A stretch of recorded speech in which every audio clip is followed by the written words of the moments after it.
Now a fishing legend in his own mind, Rick Jordan. Ha-ha, but I caught my first fish of the year. Walked down to the shoreline. Russ Francisco, by the way. Good morning. Morning. How are you? I got to brag. Caught my first fish of the year. Cool. Fishing from shore on Secret Lake. I'll give you two guesses. Guess what kind it was. Let me think here. It's either a crappie or a sucker. You're closer to the sucker. It was a bullhead. Oh. I know some people think they're delicious. Did you throw it back? I did, yeah. No. And then the neighbor said, "Oh, you should throw that up on the shore. Birds love them." Well, I don't know. So, the ice is gone. That disappeared early in the week. A lot of lakes have lost all their ice by now, right? Yeah. Doc's going in the water. Yep. Been getting phone calls and text messages and emails and stuff saying from people that say we need this and this and this and this and a lot of resorts got paddles, got stuff. We're going kayaks, stuff like that. So everybody's in full swing. It all came at once. We knew it was, and here we go. What is it they're ordering for their docks? Is there one piece that's missing? Mostly for me, it's dock edging. Everybody's ordering dock edging. I don't want to deal with boat bumpers and stuff, and the water levels are funny, and I never know where the bumper's got to be. So I need dock edging, and so that's been a big thing the last week here. We're going to put a coat of something on our dock. I don't know if it's stain or paint. Yeah. Seems to be chipped up a little bit by life. Yeah, that happens. You sell paint? Oh, yeah, lots of stuff. So here's the thing. If you got a steel dock and you need to clean it up, you need to hit it with a wire brush or a buffer or something like that, try and get the chunks off.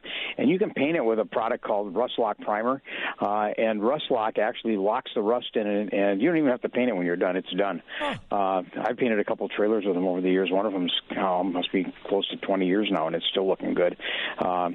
My dad, when he was alive, used to help me spray that stuff. It's crazy stuff. I wouldn't recommend spraying it because it's really tough to get out of the gun and everything. But he liked to spray, so he did that. And we sprayed the apron on his garage, going into his garage. Yeah.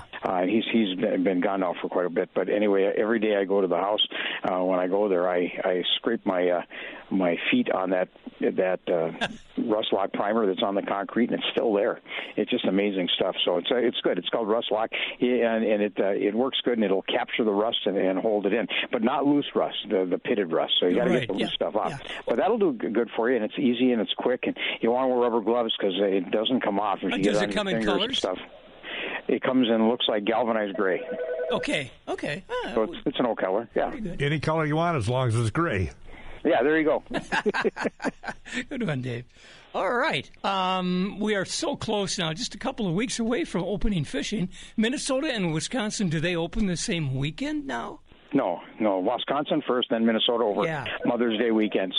So we have some time for Minnesota, but it's a great time. You and I have talked about this for years. This is the weekend. It's warm out. It's going to be decent. Yep. Shouldn't have too much rain. Charge up your batteries, right? And make sure they take a charge. Turn everything on in the boat. Everything from a depth sounder to your bow and stern light to your trolling motors, anything electric. Turn it on. Plug your trailer and make sure all the bulbs work, right? Yep. That type of thing. This is a great weekend to do that. If somebody gets organized and they have the batteries charged, so let's say you did it today and tomorrow morning, in 4 hours you can probably get that boat in pretty good shape, including running a set of water muffs on the motor and starting the motor, providing you don't have to change oil and things like that. But do your lower unit lube. That's easy. If you got a 4-stroke and you didn't change your oil last year, probably do it now. But if whatever you got going, this is the time to do it, and it'll make your life a lot easier when you go to the dock.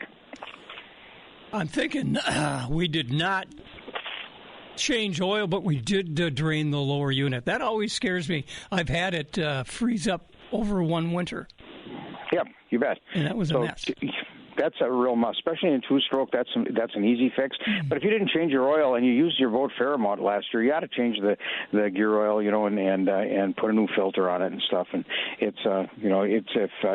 if you didn't get it in line at the service shop, you might have to wait a little bit to do it, but you should get it done. And then if and it's not that tough to do if you're mechanically inclined, you can do it yourself. But get on somebody's list right now, because those boys are going to be busy here the next week when people suddenly realize that it's time.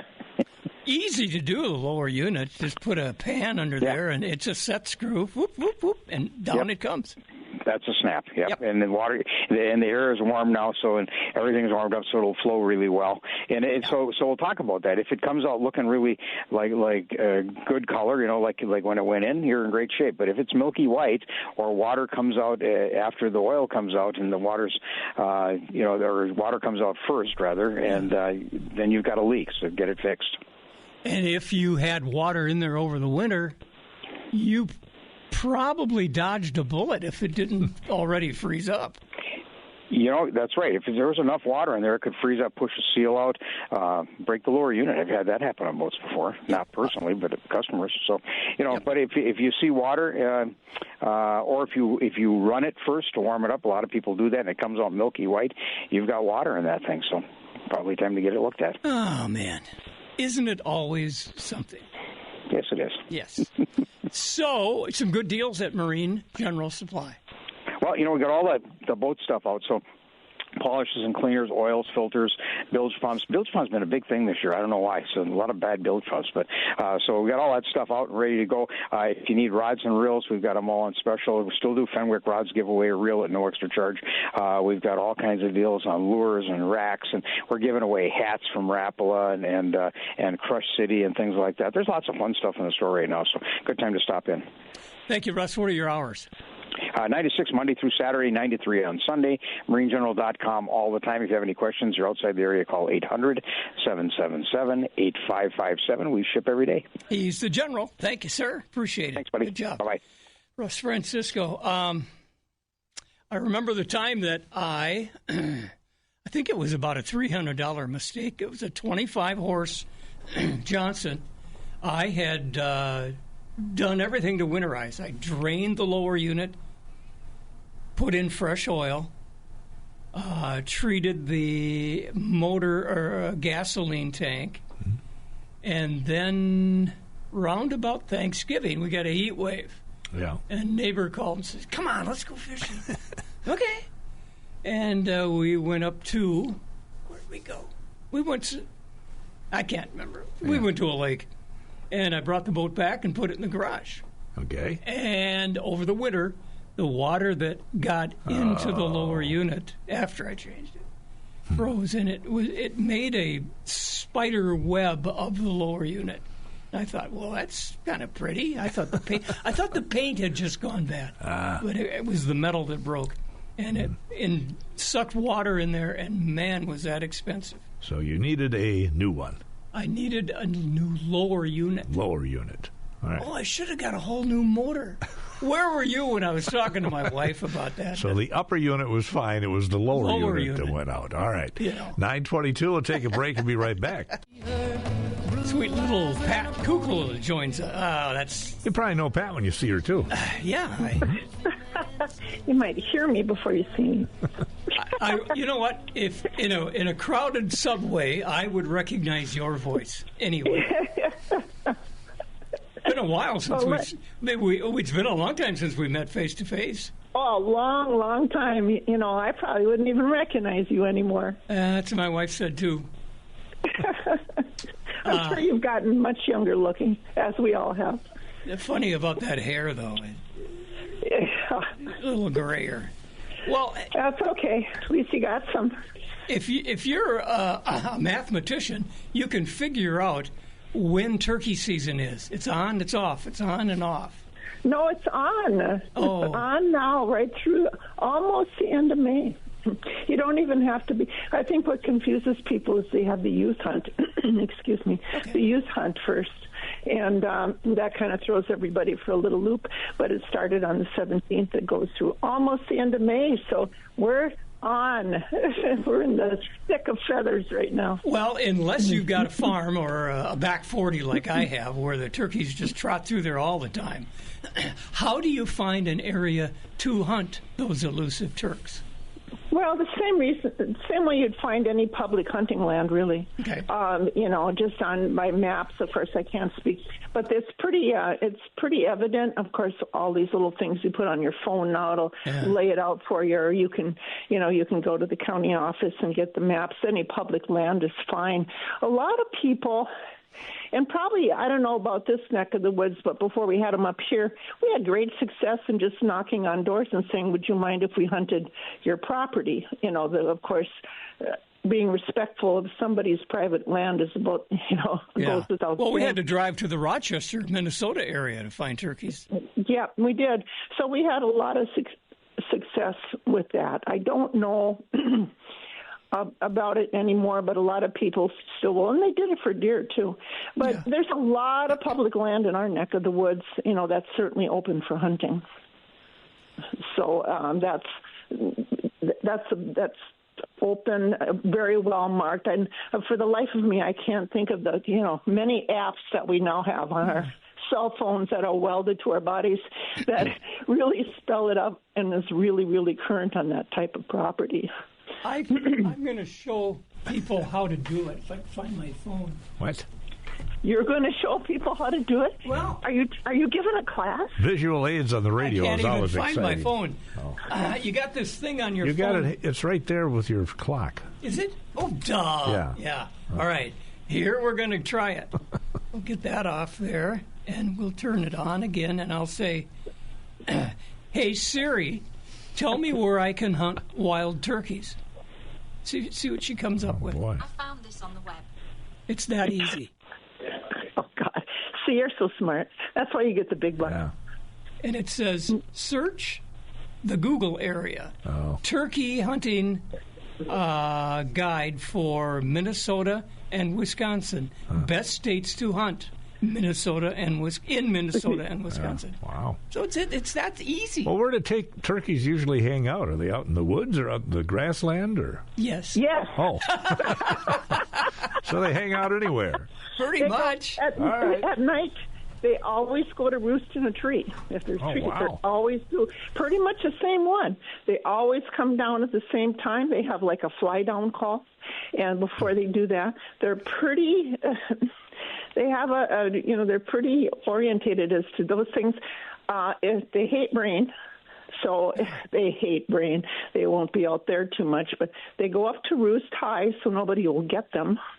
And basically they don't fly. They fly down. They'll fly once in a while. They're not crazy about it. They run like heck. But anywhere is the right.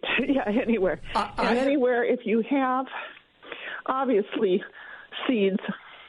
A field of something, so they can get a seed out of a ground that's 10 feet down, I swear. Mm-hmm. And so that's just like any other animal, food next to food source.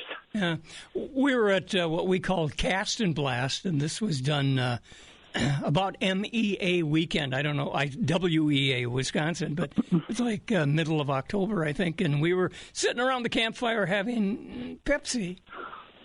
Yep. And we heard a rustle in the woods there, and we thought, "Oh, I wish I had my gun here. What is it?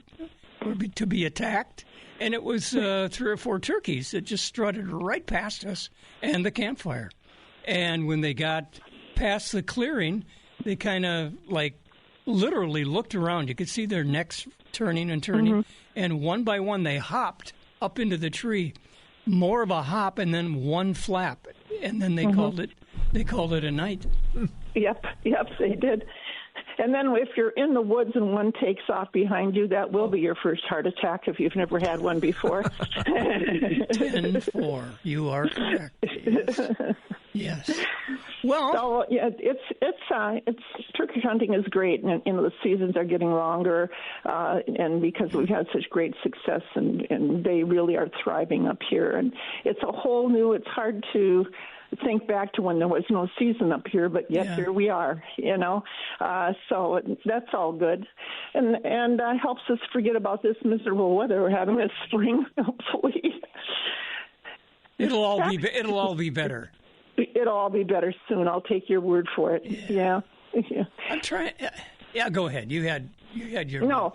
I'm jumping to something totally different. Okay. To rebates.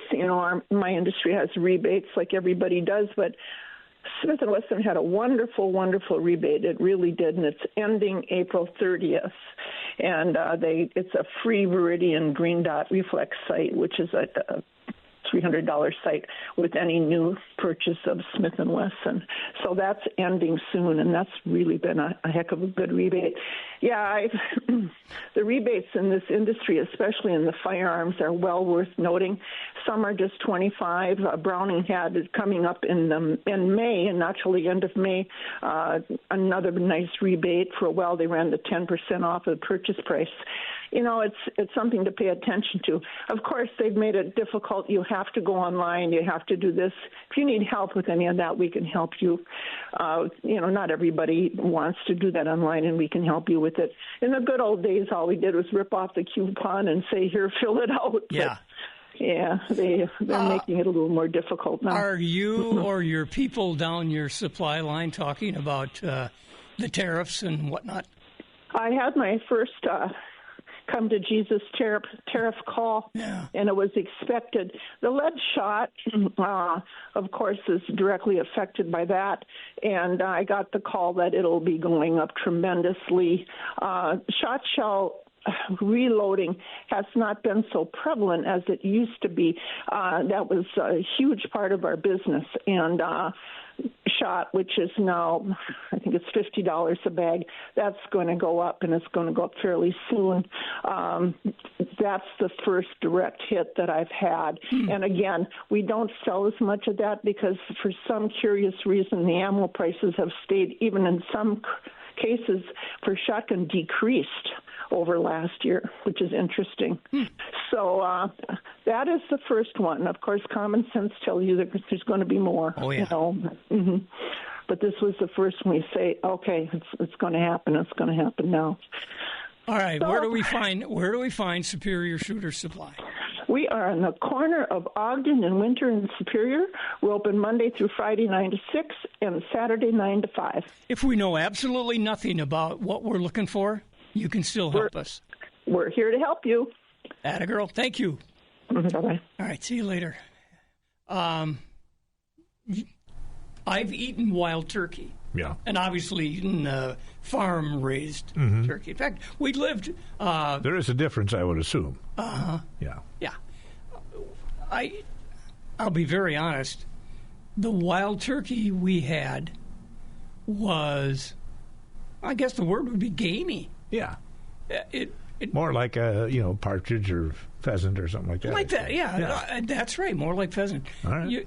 You are what you eat, and that's if that turkey's out there eating corn or nice grain or acorns, fatten them up like farm turkeys. Exactly. Right. But if they're just eating wild grass, the flavor is not what you'd expect from Super One. The problem is with turkey hunting and any hunting age, you can't throw them back once you... No, you can't. 9:34, we'll be right back. The Fishing Frenzy with Rick Jordan. What a game last night. How about them wild? I don't know, I was sleeping. Were you really? I have to go to bed pretty early when I get up. Oh, I remember the days. Yeah. I remember. Yes. I'm up at 2 o'clock. The first goal by Zuccarello. Oh, okay. I think. The Russian kid. Plus, there was an NFL draft last night. You didn't watch any of that. Oh, where was that? No, I didn't. Green Bay. Green Bay. That's where they held the draft this year. Why would they do it there? Because it hasn't been done there for a while. Or if ever, I guess. If ever. Yeah. Well, that Russian kid could play hockey last night. Okay, good. My clock has stopped. Okay. Well, mine is still going at 9:37. We got Dave Miller on the phone. Millsy, good morning. Good morning, Rick. Good morning, David. Good morning, everybody. And, Rick, I'm glad that you're still talking when your clock stopped. I hope I can do the same thing. The funny thing is, I thought it was 9:30. But it's already 9:36 or so. 7. Yeah. And, talk about Green Bay. I just saw one little thing on the news last night, and it showed the crowd down there. And it just was absolutely incredible how many people were standing around outside for that whole event. Well, they made it a whole, if not a statewide, certainly a county-wide event. Oh gosh, yeah. And I was hoping that it wasn't raining, but then on the other side, if we were down close to there, I'd be hoping that it was raining. Then they were all looking for rain gear. Oh, you. Oh gosh, it's the time of the year, and it's been kind of a steady stream of folks coming in looking for rain gear, and it's like we got this incredible selection of I'm trying to think, North Face, cars, Columbia, Carhartt. There's another one that we've got a bunch of different ones from, and from $45 for a rain suit, and it's a pretty darn good tough rain suit too. I usually use it when I'm outside working on trail work and stuff like that, and I don't cry so bad when I rip one either. Yeah. But that and rubber boots. I see so many kids running around with these rubber boots with the little lights on them, and the big guys coming in. There was a gentleman in the other day before yesterday. He was going up northern Minnesota looking for moose shed, and he was looking for rubber boots and rain gear and a bunch of different clothes, because he says something they do every year, and that'd always be interesting to get out and do that, but haven't done that yet. What does he do with them? Just look at them? No, I think they collect them. I've never really done it, but it's a big thing, like with the deer sheds and we don't have any antelope sheds or anything like that around here, but yeah, that was and they were camping out too, so good. That's a good thing. I've been kind of meaning to take a look at Isle Royal. I know the park, I think, opens on the 16th of April, something like that, but to see whether there's anybody out there or not, because that's always kind of high on my list, but haven't had a chance to do that yet. Have you ever seen a moose on one of the isles? Oh gosh, yeah. Oh, all kinds of them. Yeah.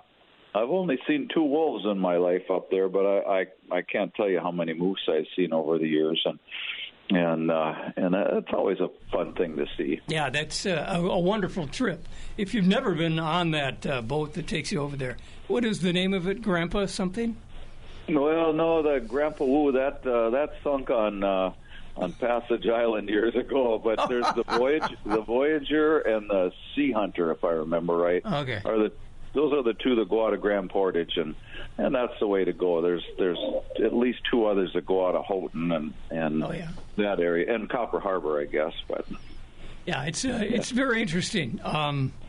Dress warm. Whatever you have on shore, on the main shore, is not enough when you get on the boat. Yeah, it's always interesting on that island. You can be out on the dock or out on the water, and it's 40 degrees and cold, and you get a couple hundred yards inland, and it's 70 degrees. Yeah. It's you have to pack clothes to deal with the weather, and if it's not the temperature, it's the mosquitoes in the midsummer too that are waiting to welcome you when you get off that dock. You're pretty tight with those guys and gals up that way. Do they still have wolves, and are they managing? And you know what I mean by that, managing the wolves. Well, I don't know that they're technically managing them. They're keeping track of them, and I've heard that there's about 36 wolves up there. I'm not sure on that, but and there's 4 packs that have formed up. So they went from one wolf literally to replacing the wolves, and now they're more established. The moose population sounds like is down, which is expected. Mm-hmm. But over all my years of being up there, it just goes through cycles. The moose will overbrowse, the population of the moose will drop, and then behind it, the population of the wolves drop, and then as the browse comes back up again, the population of the moose comes up, and the wolves come up behind it. And I've seen at least 3 cycles of that. Yeah. and it's a natural thing up there. Unless we get a really good ice bridge, those animals are more or less trapped on the island. Right. When we were there last summer, I guess, they had an area that was fenced with high fences. You remember that? Yeah, it's an exclosure, that keeps the moose from grazing in this area over here, maybe an acre or 2 or 3. And you're shocked at how lush that is compared to the come here moose, eat this area. Good point. And yeah, I know it's on the nature trail out of Wendigo there, and we I got the Skippy is getting excited about something here, but yeah, to walk up and see that, and it's like it's incredible the difference between one side of the fence and the other side. Yeah, really remarkable. Well, you got some good deals at Northwest Outlet in Superior? We do. Whether it's spring and summertime, Columbia, North Face, all of the fleece, the SPF clothes, a lot of stuff in the ladies. And Mother's Day is coming up, so guys, keep that in mind. But then the work clothing and the Carhartt and the Ariat, all of the rubber boots from the little kids to the great big guys, trail shoes, walking shoes, Smartwool socks, Darn Tough socks. We got this huge selection of stuff, and then of course all the camping gear and fishing gear, and Northwest Outlet's ready for fun. Permethrin, we got that for the ticks, and folks, whatever you need for the outdoors, come check us out. We're open 9 until 6 weekdays, 9 to 5:30 on Saturdays, and you get outside and enjoy the great outdoors we got around us. Thanks, everybody. Thank you. Dave Miller, Northwest Outlet. If you want something to do, just do it. Go out in the woods, walk around a little bit, and enjoy the park down the way a little bit. We got lots of parks around the head of the lakes here. Pheasants forever. We don't have many pheasants up here. You have pheasants over in your way? I have not seen any lately, but once in a while I'll see one cross the road on the way in. Yeah, I'm trying to remember the last time I saw a pheasant in Gunnison Township. But anyway, the DNR and Pheasants Forever have put together a joint session to encourage more fields and forests for the pheasants. I don't know how they're going to do it. Well, they don't give me details, but I'll tell you this.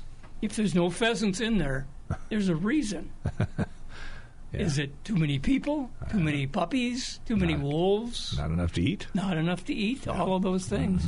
But good for them for giving it a try. It's a wonderful idea. Those groups, Pheasants Forever and the other groups that get together, I really enjoy what they do. Mother's Day's coming. Yes, it is. Same next weekend month as opening fishing in Minnesota. Seems to happen every year, doesn't it? Pretty much. Okay. And I'll just tell you this, Dave. You and I did not get invited to either the Minnesota or Wisconsin fishing. This is true. Maybe next year.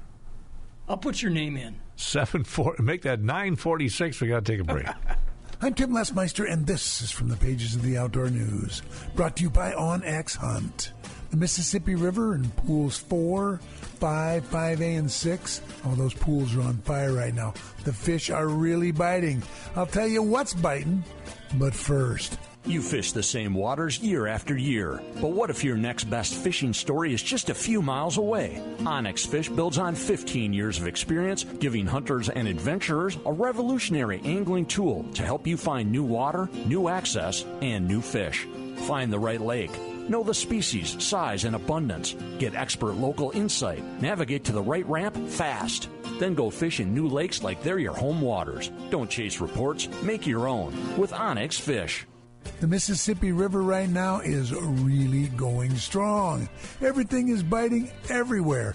The walleyes, they're in the middle of their spawning ritual. Some have already been through that and they're recuperating, but there are a lot of fish up at the dams, and there are a lot of fish that are in front of those river mouths, and they're biting. you can catch a lot of really big walleyes right now. The smallmouth bass are on the rock piles right now. You'll want to look at some of those downstream sides of islands. You want to look at where the current breaks going into a backwater or on a turn, and you'll find some smallmouth bass there. Wing dams are really good for smallmouth right now. And catfish. The catfish are in the channels, and those catfish are up at the dams too. I think they're trying to gulp down some of those smaller walleyes, so you can catch some really nice catfish at the dams.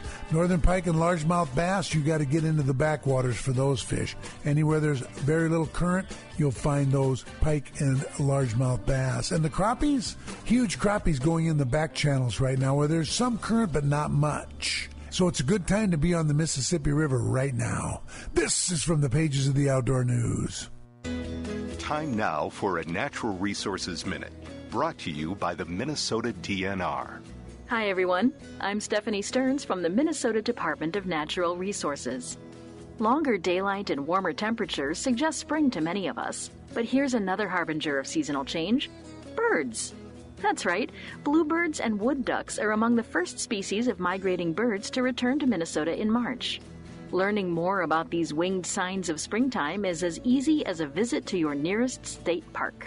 Stop at the Park Visitor Center and borrow a free birding kit complete with binoculars, guidebooks, and bird lists. Parks that offer birding kits are listed on the DNR website. For more information, visit mndnr.gov or call 888-646-6367. This has been a Natural Resources Minute from the Minnesota DNR. Tommy's Express Car Wash invites you to swing by and try their #1 Works Wash, treating your vehicle to the clean it deserves. With a Tommy Club membership, you can pick a wash package that meets your needs and budget. As a Tommy Club member, you can wash as much as you want for one low monthly rate. With prices starting at just $24.99 per month, you get unlimited washes and access to member-only fast lanes, helping you shine in under 3 minutes. Visit Tommy's Express Car Wash today, 321 East Central Entrance in Duluth. Spring is here. Time to get outside and move. Whether you run, walk, or hike, step into the season with the perfect fit from Tortoise & Hare, the Northland's fit experts. Every shoe has its own fit and support. That's why we have you try on several pairs to find the right shoe for the right person. And they're dedicated to your comfort. Every pair comes with a comfort guarantee because we stand by our fit, making sure you're ready for every step this season. Visit Tortoise & Hare at 40th Avenue West and Grand in Duluth or online at tortoiseharefootwear.com. Get moving today. Beatles, huh? Remember the Beatles? Remember them. Yeah, okay. Ed Sullivan? Yeah. All right. By the way, I have shoes on right now. Yes. From Tortoise & Hare. How about that? Yeah. Most comfortable. Very good.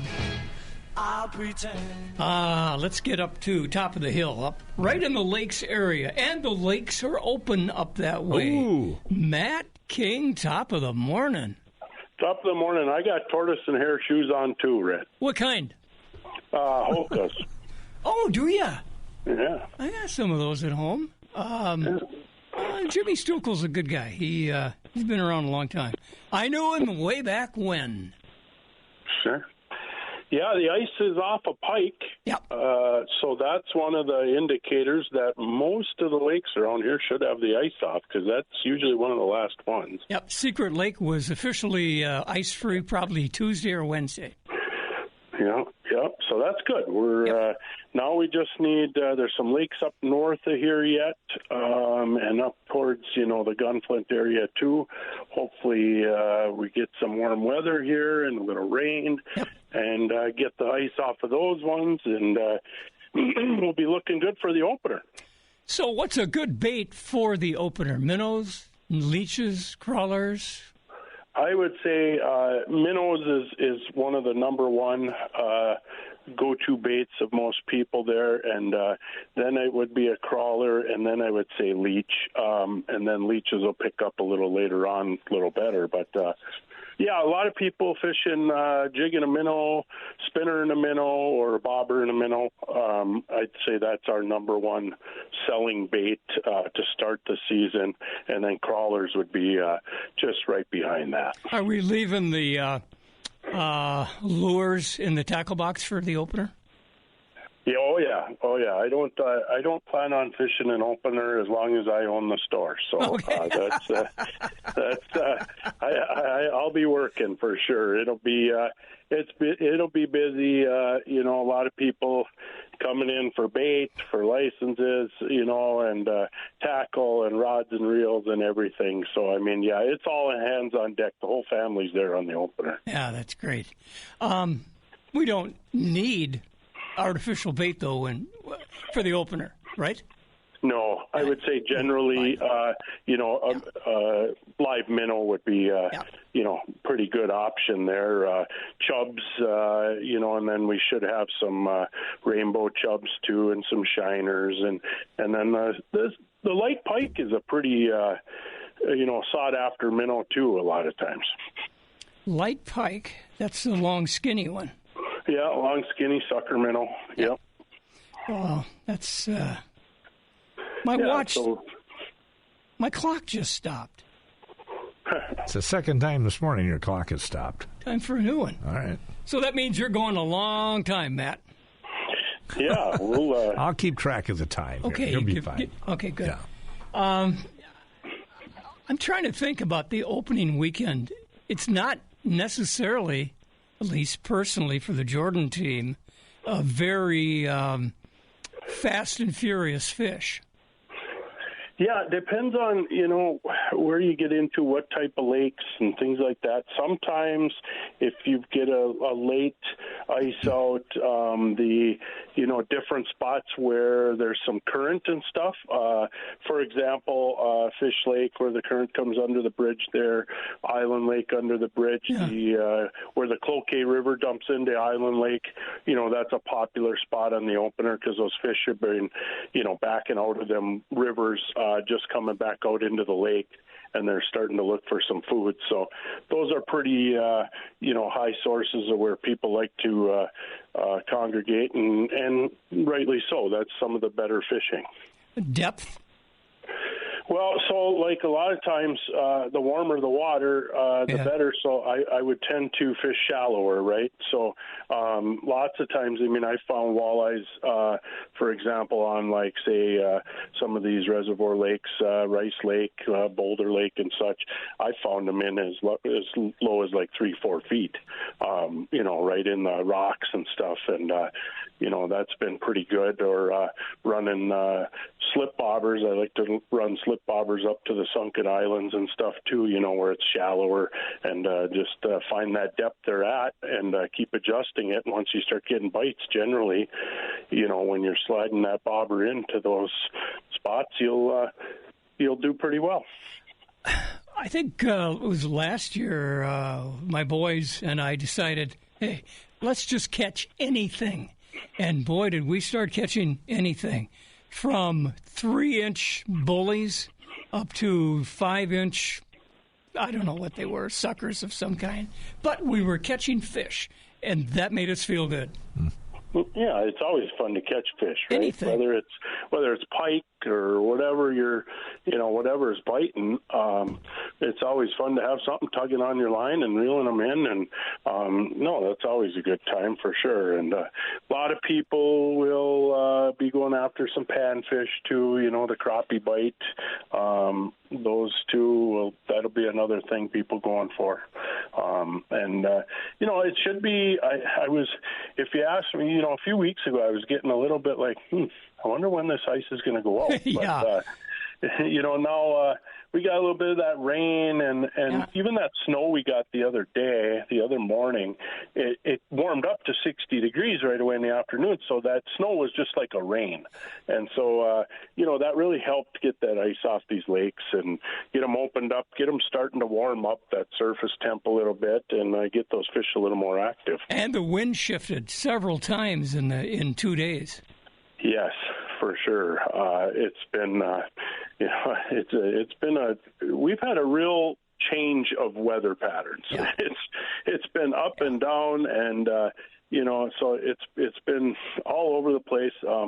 But I think we're going to be set up here now. We still got 2 weeks plus here for the opener. Yeah. So So I think we're going to be setting up pretty good. And like you say, as long as we can, hopefully those lakes north of us, the ice comes off there, and then we'll have a good opener, and people can get out and enjoy it.